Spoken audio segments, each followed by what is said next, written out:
Shalom adik-adik sekolah minggu semua. Shalom. Apa kabarnya? Luar biasa. Yes, yes, yes. Iya, kakak yakin adik-adik sekolah minggu semua keadaannya pasti luar biasa. Ada yang sudah sekolah dong, ada yang masih tatap muka di sekolah tapi waktunya bergantian, ada juga yang masih dari rumah. Apapun kondisinya, kakak yakin dan percaya adik-adik sekolah minggu semua pasti tetap penuh dengan sukacita. Ibadah kita hari ini membawa tema dipercaya karena percaya. Adik-adik sekolah minggu, mari siapkan hatinya, siapkan pikirannya, yang paling penting juga disiapkan Alkitabnya. Kita mau angkat pujian, ku masuki gerbangnya dengan hati bersyukur.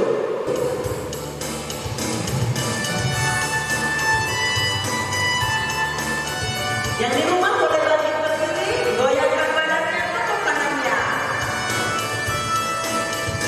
Ku masuki gerbangnya, hati bersyukur, Allahnya pujian. Kataku hadiri harinya Tuhan, ku bersuka saja ringankan. Ku masuki gerbangnya. Ku masuki gerbangnya, hati bersyukur, Allahnya dengan pujian. Kataku hadiri harinya Tuhan, ku bersuka saja ringankan. Katakan dia ringankanku, dia ringankanku, oh dia ringankanku. Ku bersuka saja ringankanku, dia ringankanku, oh dia ringankanku. Ku bersuka saja ringankanku. Adik-adik sekolah minggu semua, satu nama yang termanis buat jiwa kita. Mari katakan, Yesus, Yesus, Engkau yang termanis buat jiwaku.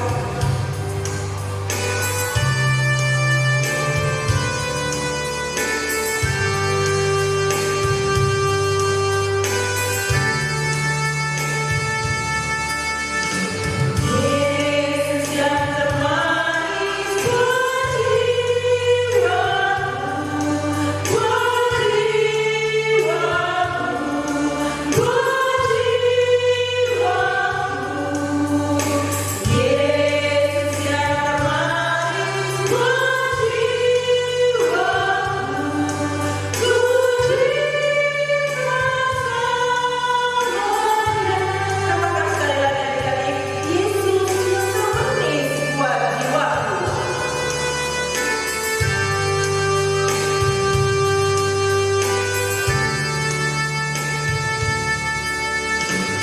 Yesus yang termanis buat jiwaku, buat jiwaku, buat jiwaku. Yesus yang termanis buat jiwaku, ku cinta selamanya.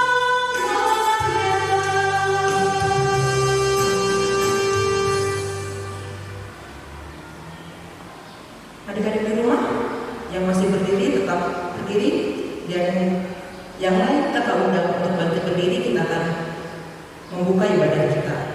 Marilah kita bersatu di dalam doa. Di dalam nama Allah Bapa dan Tuhan Yesus Kristus serta Roh Kudus pencipta langit dan bumi. Amin. Ya Tuhan Allah yang telah menyatakan diri kepada kami dalam sejarah sebagai Allah Bapa, Yesus Kristus dan Roh Kudus, kami memuji Engkau karena kasih setia-Mu yang kekal telah menuntun kami hingga saat ini. Hadapkanlah wajah-Mu kepada kami untuk mengalirkan kasih setia-Mu, supaya kami memperoleh kekuatan menjalani kehidupan ini serta dipenuhi sukacita menyongsong masa depan kami.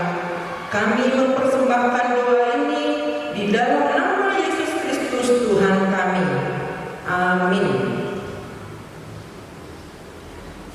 Nah adik-adik, pada kesempatan ini kakak mau mengucapkan selamat ulang tahun buat adik-adik sekolah minggu yang berulang tahun mulai dari tanggal 1 November sampai hari ini 14 November 2021. Segenap PAMJ, pengurus sekolah minggu dan guru-guru sekolah minggu mengucapkan selamat ulang tahun kepada Andri Paulus Dinata Tonda, Jordan Levin Simarmata, Joshua Arif Saputra Sidaur, Ruth Irene Damanik, Stefani Cindrayanti Boru Damanik, Margaret Tri Laura Sitoku, Zenova Desire Purba, panjang umurnya, sehat badannya, kuat imannya, Tuhan memberkati.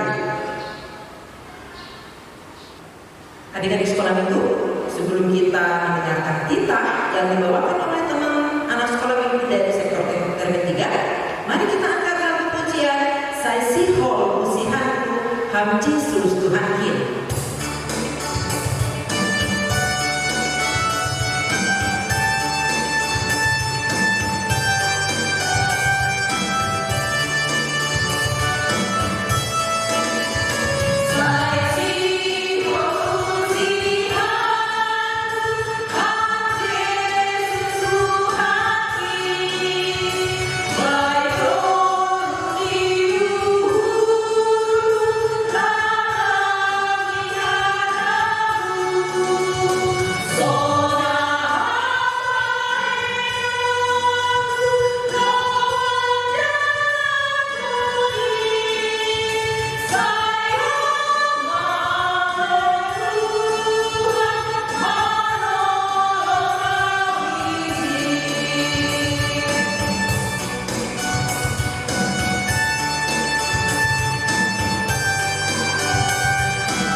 Adik-adik sekolah minggu, sekarang kita dengarkan pembacaan titah dari teman kalian anak sekolah minggu sektor termin 3. Titah panomhon, ulang homam bunuh. Titah papituhon, ulang homar bakis. Titah waluhon, ulang homanako. Titah pasiahon, ulang horan anak sion atanas tongon marimbang asoman jolma. Titah pasapuluhon, lang malo urmu rumania samanmu, lang malo urmu orang rumania samanmu. Barang narokon sidalai, barang narokon sidaguru, barang lombuni barang udani, barang ahp artania saman. Nah, kakak yakin dan percaya juga kalau adik-adik di rumah sebelum ibadah sudah mempersiapkan Alkitabnya. Karena setelah lagu ini kita akan menghafal ayat hafalan. Sebelum menghafal ayat hafalan, mari kita angkat pujian Bacalah Alkitab Doa Tiap Hari.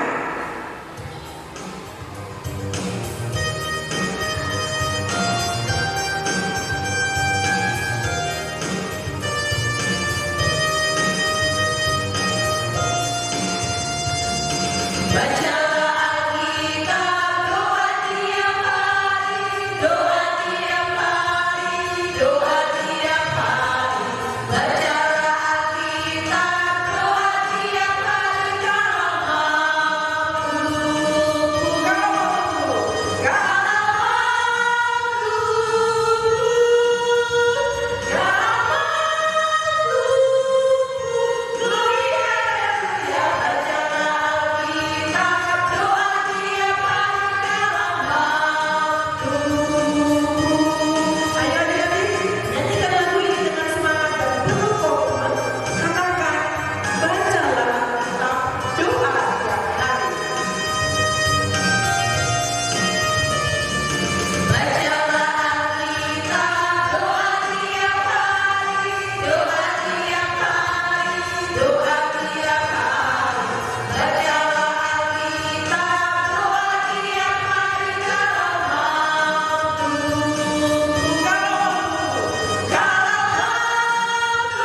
dari Amsal 21 ayat 20. Amsal 21 ayat 20. Dan kita dengarkan teman-teman kalian dari sektor komplek gereja akan membawakan ayat hafalan kita. Amsal 21 ayat 20. Harta yang indah dan minyak ada di kediaman orang bijak, tetapi orang yang bebal memboroskannya. Harta benda yang berharga dan minyak ada di tempat tinggal orang berhikmat, tetapi orang bodoh memboroskannya. Adik-adik sekolah mingguan di rumah, kakak yakin dan percaya adik-adik sudah mempersiapkan Alkitabnya, sudah mempersiapkan hatinya, sudah mempersiapkan pikirannya. Duduk yang manis, karena kita akan mendengarkan kebenaran firman Tuhan melalui khotbah yang dibawakan oleh kakak Bun Gentiana Purba. Sebagai pengantar pujian, mari kita angkat lagu Ku Yakin Saat Kau Berfirman, Ku Menang Saat Kau Bertindak, karena bagi Tuhan tidak ada yang mustahil.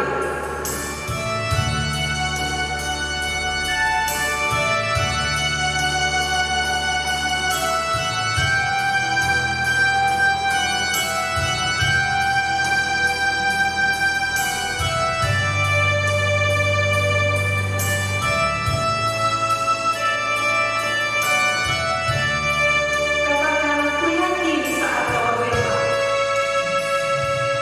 Ku yakin saat kau berfirman, ku puas saat kau bertindak. Hidupku hanya ditentukan oleh perkataanmu. Ku aman saat kau menjaga, ku kuat saat kau menopang. Hidupku hanya ditentukan oleh kuasa-Mu. Bagi Tuhan tak ada yang mustahil. Bagi Tuhan tak ada yang mustahil. Bagi Tuhan tak ada yang tak mungkin. Mujizatnya disediakan bagiku. Ku diangkat dan dipulihkannya. Katakan bagi Tuhan tak ada yang mustahil. Tak ada yang mustahil bagi Tuhan, tak ada yang tak mungkin. Mujizatnya disediakan bagiku. Ku diangkat dan dipulihkannya. Ku diangkat dan dipulihkannya.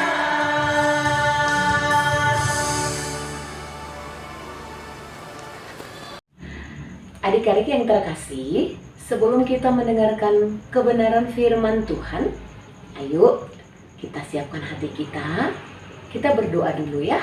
Lipat tangannya, tutup matanya, kita berdoa.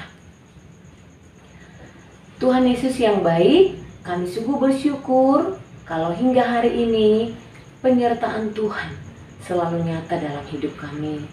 Bapa, kami akan mendengarkan kebenaran firman-Mu.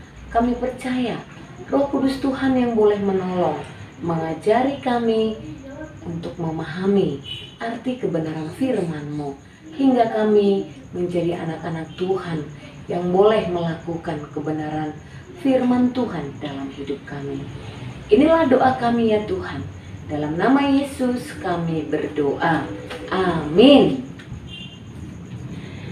Adik-adik yang terkasih dalam Yesus Kristus, firman Tuhan bagi kita hari ini adalah dari Nats Kejadian 41 ayat 46 sampai dengan 57. Ayo, kita buka Alkitab kita dari kitab Kejadian, kitab yang pertama ya Nak. Perjanjian Lama. Kitab Kejadian 41 ayat 46 sampai dengan 57. Ayo kita baca sama-sama. Kejadian 41 ayat 46 sampai 57. Yusuf berumur 30 tahun ketika ia menghadap Firaun, raja Mesir itu. Maka pergilah Yusuf dari depan Firaun, lalu dikelilinginya seluruh tanah Mesir. Tanah itu mengeluarkan hasil bertumpuk-tumpuk dalam ke-7 tahun kelimpahan itu. Maka Yusuf mengumpulkan segala bahan makanan ke-7 tahun kelimpahan yang ada di tanah Mesir, lalu disimpannya di kota-kota. Hasil daerah sekitar tiap-tiap kota disimpan di dalam kota itu. Demikianlah Yusuf menimbun gandum seperti pasir di laut, sangat banyak sehingga orang berhenti menghitungnya karena memang tidak terhitung. Sebelum datang tahun kelaparan itu, lahirlah bagi Yusuf 2 orang anak laki-laki yang dilahirkan oleh Asnat, anak Potifera, imam di On.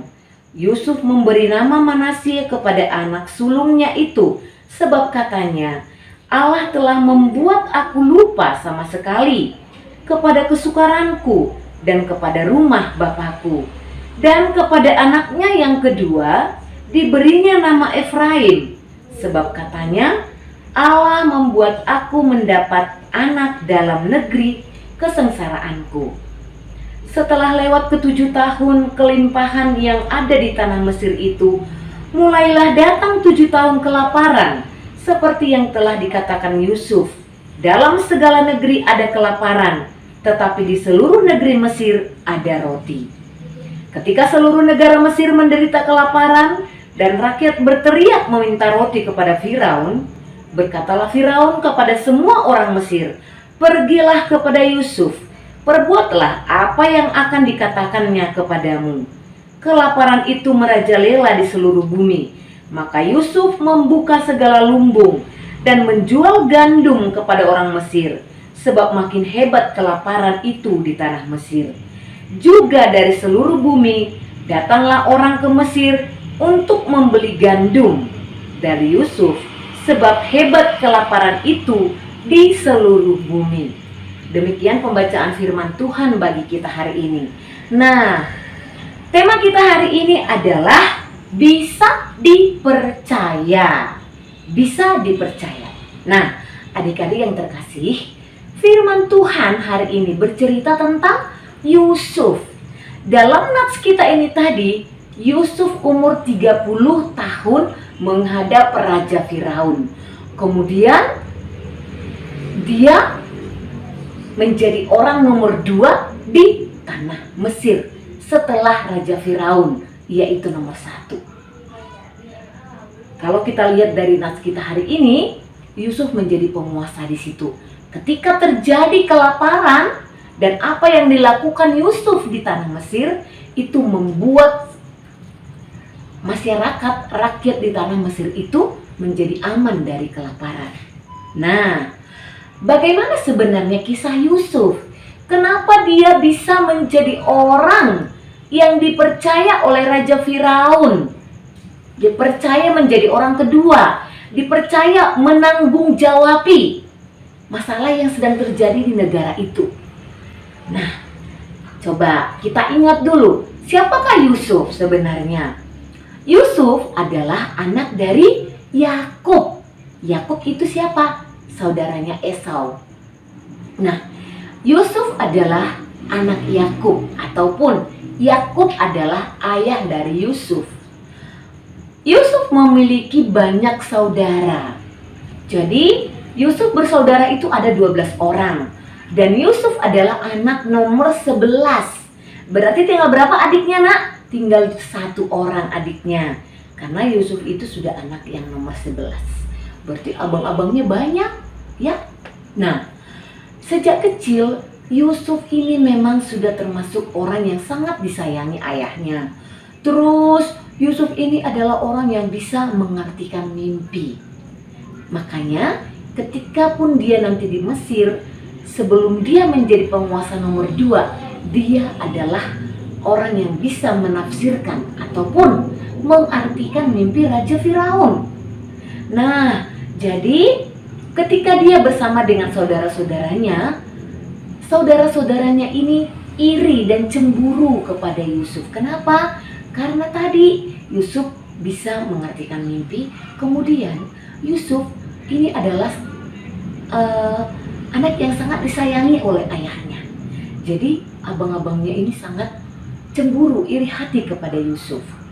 Nah, suatu ketika Yusuf sedang disuruh ayahnya menggembalakan domba, saudara-saudaranya, kakak-kakaknya ini memiliki rencana untuk membunuh Yusuf. Kenapa? Karena mereka iri kepada Yusuf. Nah, mereka mau membunuh Yusuf. Untungnya kakaknya paling besar mencegah, jangan sampai Yusuf dibunuh. Akhirnya Yusuf dibuang ke dalam sumur yang sudah kering. Sumur, tahu kan sumur itu yang dalam ya, tempat pengambilan air. Tapi sumur ini sudah kering. Nah, Yusuf sempat dibuang ke dalam sumur. Kemudian saudara-saudaranya ini berpikir kembali, mereka lebih baik menjual Yusuf kepada pedagang yang sedang lewat.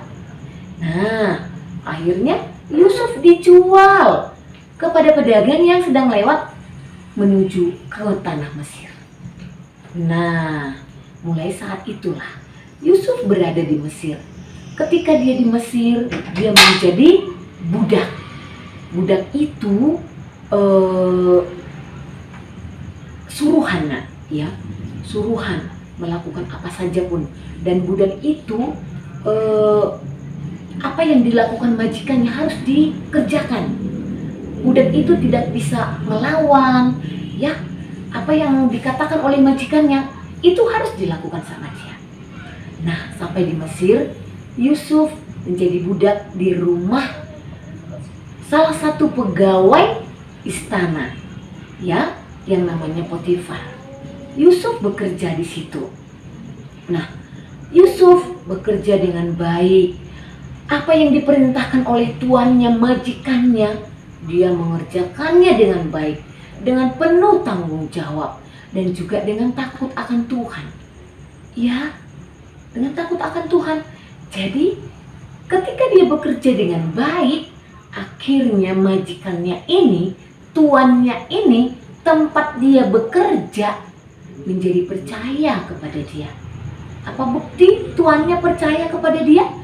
Dia menjaga seluruh isi rumahnya itu. Jadi kan ini rumah pegawai istana, berarti termasuk orang kaya. Dia menanggung jawab seluruh isi rumahnya itu. Dia diberi kepercayaan. Artinya dia boleh melakukan apapun di rumah itu. Tuannya sudah percaya kepada dia. Karena Yusuf ini pasti tidak akan melakukan hal-hal yang tidak benar. Nah, pada saat dia di situ, istri dari Potifar ini, istri dari majikannya ini, menggoda Yusuf untuk berbuat jahat. Tetapi apa yang dilakukan Yusuf? Apakah dia mau? Tidak. Dia tidak mau melakukan yang jahat. Dia menolak. Karena apa? Dia takut kepada Tuhan. Dia tidak takut kepada majikannya. Akhirnya apa yang terjadi, nak? Karena Yusuf tidak mau diajak berbuat jahat, akhirnya istri majikannya ini, istri Potifar, memfitnah Yusuf. Memfitnah, apa sih memfitnah? Mengatakan hal yang tidak benar. Ya, dia membalikkan cerita. Dia awalnya yang mengajak Yusuf untuk berbuat jahat, tapi Yusuf tidak mau. Karena Yusuf tidak mau, akhirnya apa yang dia katakan kepada orang lain, kepada suaminya Potifar, Yusuf mau berbuat jahat kepada saya. Yusuf mau mengajak saya berbuat jahat. Nah, ceritanya dibalikkan adik-adik. Ya, ceritanya dibalikkan. Akhirnya bagaimana? Yusuf dipenjara karena difitnah. orang lain itu percaya kepada istrinya Potifar bahwa Yusuf mau berbuat jahat, padahal tidak. Tapi Yusuf tidak mengeluh. Akhirnya Yusuf pun dipenjara. Singkat ceritanya, di penjara Yusuf tetap melakukan hal yang baik. Bahkan dia bersama dengan teman-temannya pun dia selalu baik, bersikap baik. Akhirnya karena sikapnya yang selalu baik, bertanggung jawab, dia kembali diberi kepercayaan oleh kepala penjara itu. Nah, Yusuf diberi kepercayaan mengawasi orang-orang tahanan di situ. Padahal sebenarnya Yusuf juga salah satu tahanan. Tapi karena dia dilihat kepala penjara ini termasuk orang yang bijaksana, bertanggung jawab, baik, melakukan semua pekerjaan dengan baik, akhirnya dia diberikan kepercayaan, kamu mengawasi orang-orang tahanan ini. Nah, coba kita lihat. Di rumah majikannya, dia dipercaya. Walaupun pada akhirnya ada yang mau berbuat jahat kepada dia, tapi karena dia takut kepada Tuhan, dia tidak mau melakukan hal yang jahat, akhirnya dia dipenjara. Tetapi ketika di penjara, dia kembali diberi kepercayaan oleh kepala penjara. Nah, adik-adik, singkat cerita, Firaun bermimpi. Raja, orang nomor 1 di Mesir, bermimpi. Dan mimpinya itu membuat dia gelisah. Apa arti mimpi saya ini? Dan dia mengumumkan ke seluruh negeri, siapa yang bisa mengartikan mimpi saya? Kemudian apa? Akhirnya Yusuf pun dipanggil. Karena kepala penjara tadi sudah bisa melihat bagaimana selama ini pekerjaan Yusuf dan juga pengalaman Yusuf yang bisa menafsirkan mimpi. Yusuf dipanggil menghadap Raja Firaun. Raja Firaun menceritakan mimpinya. Kemudian Yusuf mengartikan mimpi daripada Raja Firaun yang ada 7 bulir gandum yang gemuk memakan 7 bulir gandum yang kurus.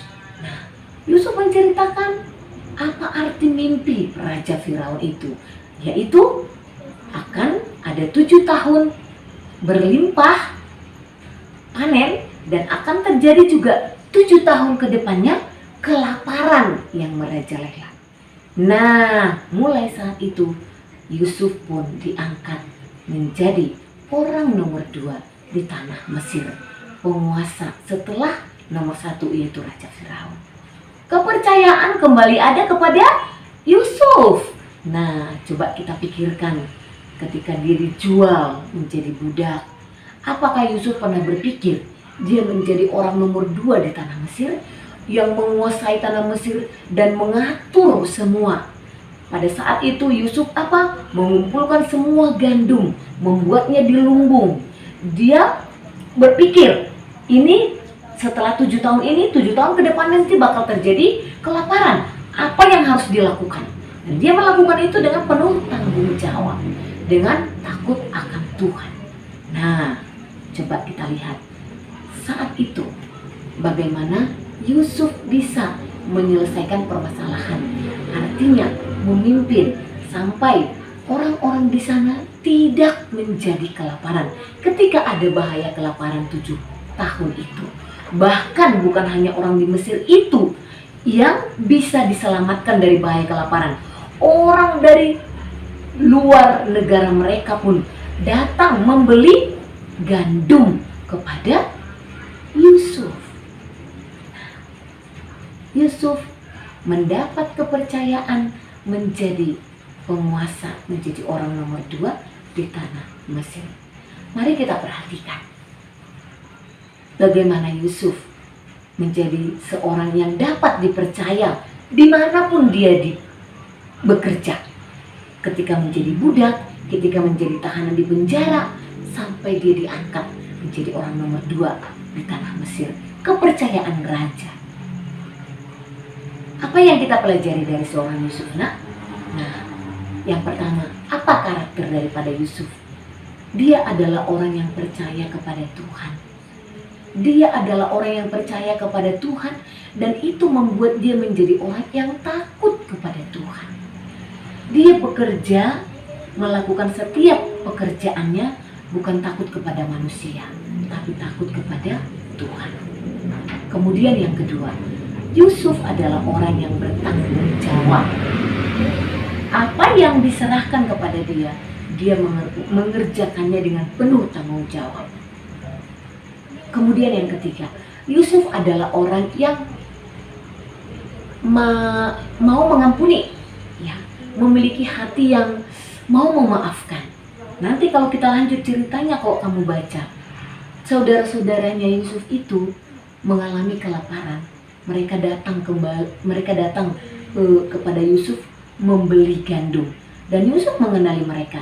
Tapi Yusuf mengampuni, memaafkan saudaranya, walaupun saudaranya dulu mau membunuh dia, bahkan menjual dia kepada orang lain. Kemudian, apalagi karakter Yusuf yang bisa kita tiru? Yusuf adalah orang yang rendah hati. Dia tidak sombong, sekalipun dia sudah menjadi orang nomor 2, sudah memiliki jabatan, tetapi Yusuf tetap menjadi orang yang rendah hati. Dia selalu rendah hati dan tidak menjadi tinggi hati dan sombong. Nah, adik-adik yang terkasih dalam Yesus Kristus, apakah kamu, kita sudah termasuk salah satu orang yang bisa dipercaya? Misalnya, kalau lagi ulangan di sekolah, ketika guru tidak ada, apakah kamu mau membuka buku menyontek? Ayo. Atau ketika guru tidak ada pada waktu belajar, apakah kamu menjadi anak-anak yang suka ribut? Kalau lagi ada gurunya diam, baik, tapi ketika gurunya keluar sebentar sudah menjadi orang yang ribut. Atau seperti ujian tadi, tidak ada gurunya, cepat-cepat dibuka bukunya, contekannya. Tapi ketika ada gurunya, diam. Nah, ketika kita melakukan hal itu, kita takut kepada manusia, takut kepada guru, bukan takut kepada Tuhan. Tuhan melihat semuanya. Tidak ada yang tersembunyi di hadapan Tuhan. Kalau kita mengerjakan itu semua dengan takut akan Tuhan, maka dimanapun, bagaimanapun situasinya, mau tidak ada guru, kita tetap menjadi anak yang baik. Sama misalnya dengan di rumah, papa mama sudah memesankan, nak, main HP hanya 1 jam 1 hari misalnya, main game hanya bisa hari Sabtu. Nah, ketika papa dan mama di rumah, kamu melakukannya. Tapi ketika papa dan mama pergi ada urusan atau pesta, sepuas hati, mau 3 jam, mau 4 jam, mau 5 jam. Apakah kamu orang yang bisa dipercaya? Tidak. Karena kamu melakukan itu ketika ada papa mama. Bukan karena kita bertanggung jawab dan kita ingat ada Tuhan yang melihat. Nah, mari kita terus belajar. Atau mungkin sesama teman. Apakah kita sudah menjadi seorang sahabat atau teman yang dapat dipercaya? Misalnya, jagain tas saya ya. Atau kalau kita suka mengambil, suka lihat-lihat apa isi tas orang, orang tidak akan mau menyuruh kita menjagain tasnya. Kita berarti bukan orang yang bisa dipercaya. Nah, adik-adik, kita belajar dari seorang Yusuf. Walaupun banyak masalah yang dia hadapi, tetapi dia tetap menjadi orang yang takut kepada Tuhan, orang yang percaya kepada Tuhan, sehingga ketika dimanapun dia berada, dia tetap bisa dipercaya oleh orang lain. Dia dipercaya dan diberikan tanggung jawab. Nah, kakak percaya adik-adik semua, walaupun masih mulai umur masih kecil, TK, SD, SMP ya, mari belajar menjadi orang-orang yang bisa dipercaya teman, bisa dipercaya guru, bisa dipercaya papa dan mama. Nah, tugas kamu setiap hari nak, menyapu ya, kemudian cuci piring, misalnya beresin meja, ya mak. Kalau papa mama ada di situ semua beres. Tapi ketika papa mamanya pergi, nah itu semua tidak dikerjakan. Ya, berarti kita belum menjadi orang yang dipercaya. Nah, mari kita terus belajar dengan berdoa, percaya kepada Tuhan Yesus, bertanggung jawab untuk hal-hal yang kecil, pasti kita menjadi orang-orang yang bisa dipercaya. Sampai kelak kamu besar, kamu akan menjadi orang-orang yang bisa dipercaya. Yusuf bisa dipercaya karena dia percaya kepada Tuhan Yesus. Amin. Demikian firman Tuhan bagi kita hari ini. Tuhan Yesus memberkati. Kita berdoa. Terima kasih Tuhan, kami bersyukur hari ini kami belajar dari seorang tokoh, Yusuf. Orang yang bisa dipercaya dalam setiap pekerjaannya, bahkan dalam setiap masalah yang dihadapinya pun dia tetap menjadi orang yang percaya kepada Tuhan. Bapa, ajari kami secara khusus adik-adik kami semua untuk boleh terus belajar menjadi orang yang percaya kepada Tuhan Yesus, tanggung jawab untuk setiap tugasnya, sehingga menjadi orang-orang yang dipercaya dimanapun mereka berada, boleh diberikan tanggung jawab. Inilah doa kami ya Tuhan, kiranya Roh Kudus-Mu yang boleh terus menolong, memampukan kami menjadi anak-anak Tuhan yang selalu menyenangkan hati-Mu. Dalam nama Yesus kami berdoa. Amin.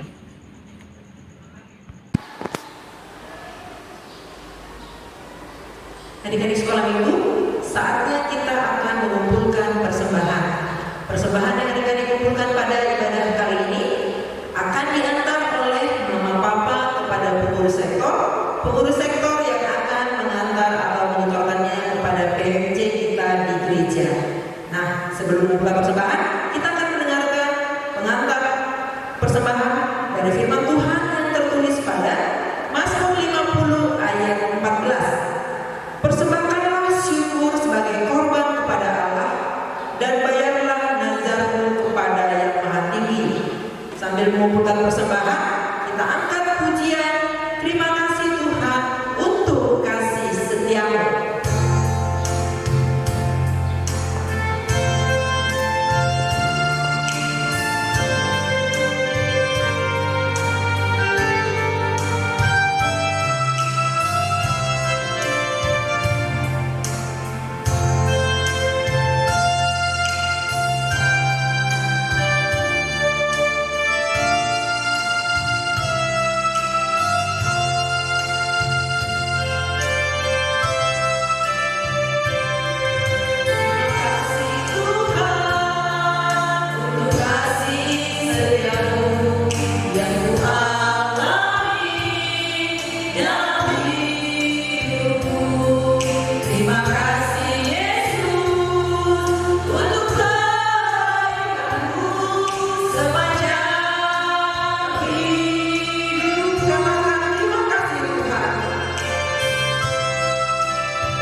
Adik-adik yang di rumah, mari kita bersatu dalam doa. Tutup matanya, tundukkan kepalanya, kita berdoa. Bapa kami yang di surga, terima kasih buat ibadah kebaktian kami pada hari ini. Kami sudah bernyanyi, kami sudah belajar kitab, kami sudah menghafal ayat hafalan, dan kami sudah mendengarkan firman-Mu. Biarlah kiranya ibadah kami pagi hari ini berkenan di hadapan Bapa yang baik. Persembahan yang kami berikan juga hanya untuk kemuliaan nama-Mu. Berkati tangan-tangan yang mengelolanya, agar persembahan kami ini berkenan di hadapan-Mu. Bapa, kami juga berdoa buat teman-teman kami yang berulang tahun. Tuhan yang memberikan umur yang panjang, kesehatan dan rezeki buat mereka. Berkati juga orang tua kami dimanapun berada.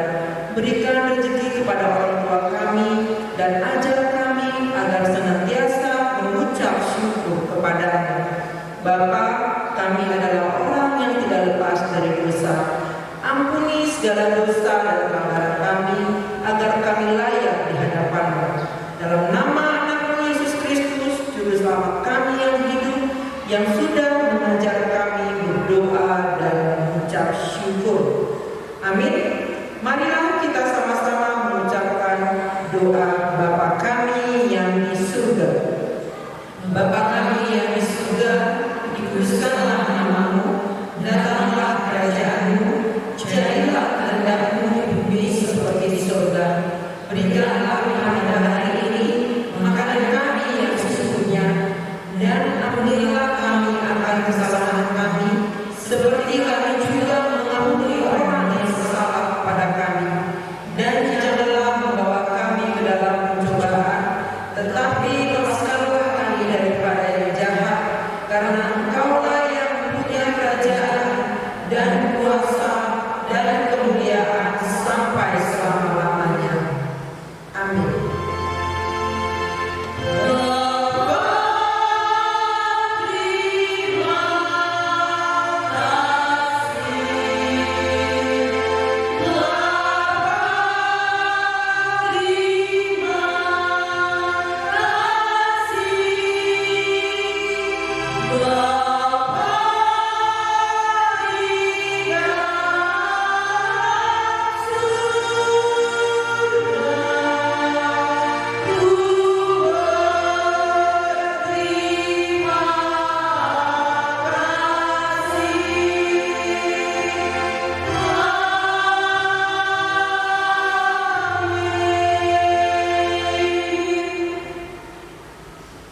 Nah, adik-adik sekolah minggu semua, ibadah kita hari ini 14 November 2021 sudah selesai. Petugas pada ibadah kita hari ini adalah kakak sendiri, Kak Irna Damanik sebagai MC, ada Kak Mary Tondang sebagai singer, Kak Elizabeth Sidabuta, dan Kak Madalena Sijabat. Pemain musik kita ada Kak Evelyn Simanjuntak. Sedangkan pembawa khotbah kita hari ini adalah Kak Puru Deviana Purba. Kameramen kita Bang Reski Saragi.